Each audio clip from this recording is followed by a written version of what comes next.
Good afternoon, everyone. We're here to discuss that formidable fortress sitting on top of one of the highest hills in town.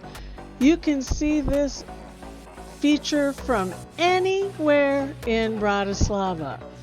On bridges, you can see it from up at Slaven, the War Memorial, up on another hill. You can also see it from the TV tower and from almost everywhere in town, even from the river. This is one of the most interesting features I've ever seen. It dominates the landscape, Bratislava Castle. Join me, Terry Dixon, for an adventure for anyone as we look at this truly fascinating modern piece of history. So we're here in Slovakia, as we have been. We are in Bratislava, where we've been all along. And one day we decided to go up and see the castle.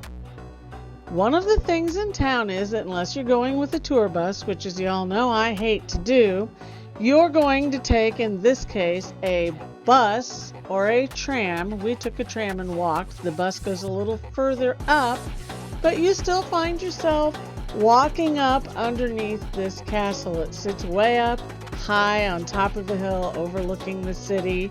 As you can see, look at all the tour buses. A bunch of people with their little pallets tapping their watches. Not really for me.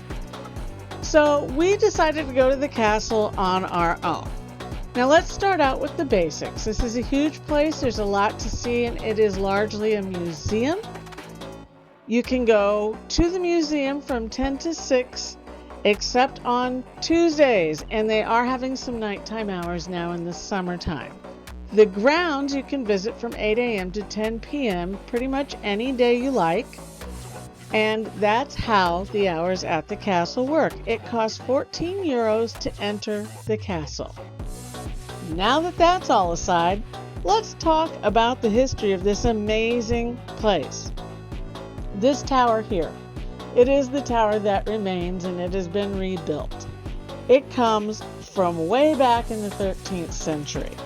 Now, in addition to this castle beginning right here on this spot overlooking the Danube, it began back in the 13th century, but they have found evidence of people inhabiting this hill way back in prehistoric times. Now, as far as anything else goes, long story short, many monarchs lived in this palace up until 1811 when it burned down. That's just how that goes. And then nobody lived there anymore and it was ruined.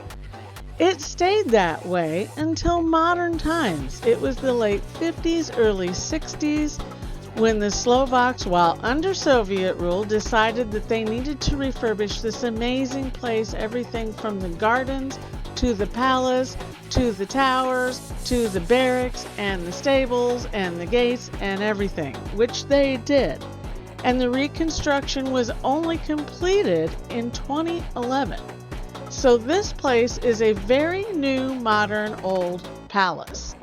It has a huge history, but it is also just a beautiful, virtually new structure for most of it.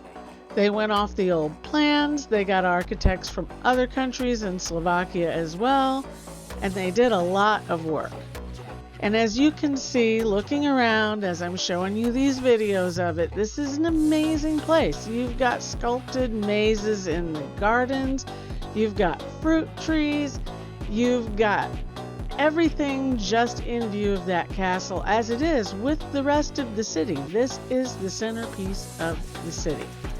So you need to take your time when you're up there. We spent well over half the day up there. I won't lie, we took a tram up, we walked the rest of the way, which was probably 6-8 blocks. The bus goes within 2 or 3 blocks of the castle, and you can just go on up there, pay your 14 euros at the gate, and go and look around as long as you like until it closes at 6 o'clock at night. But take your time on this one. Don't rush. There's a lot to see, a lot to read, a lot to learn, and it is amazing that it is a modern building that is an ancient structure. As you can see, Once you get inside, you get a little bit of everything. Here is what the palace used to look like back in the 1800s when Queen Maria Theresa lived there. This was part of the Hungarian Empire at that time. And then we went up after that. We went up into the tower. This is that crown tower. It is probably the most authentic part of the original castle. They saved what they could. You can go all the way to the tippy top. You can wander around in these alcoves. And once you're up in that top, you get this amazing view. You're looking out over just more of the old town. This is where a lot of ambassadors live. Right there is where the parliament meets next door. And all of this in its modern complex overlooks the Danube River. It's amazing. There's a whole section here that you can go in that shows you all of the stuff that they used to recreate this castle, and all the models and the work and everything is put in there for you to look at. And here's something they did. Modern chapel in the palace. You don't see that every day, but it's a modern palace in an ancient form. So here's a modern chapel. And after we looked around the museum, which took us at least a couple of hours, so like I said, take your time. We went outside to look around. They have a performance area down here where they do plays in the summer. And there are just all kinds of walkways and overlooks. And there is a back stairway that goes down to an ancient well and goes down to the road along the waterfront, along the river. But right now they are working on it.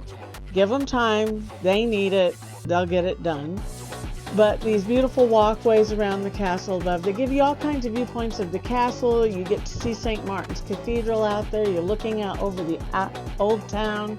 You get to see the UFO bridge off of this. It is just a wonderful view. This is the part they're working on. You can walk part way down it, but not all the way down it right now. They're still working. See the work site below and the bridge across the way there. And as you come in at night, you can see there's that work area again. You can visit the cistern down below, but you can't actually use those steps. So enjoy it. It's the most amazing place I've seen in a while.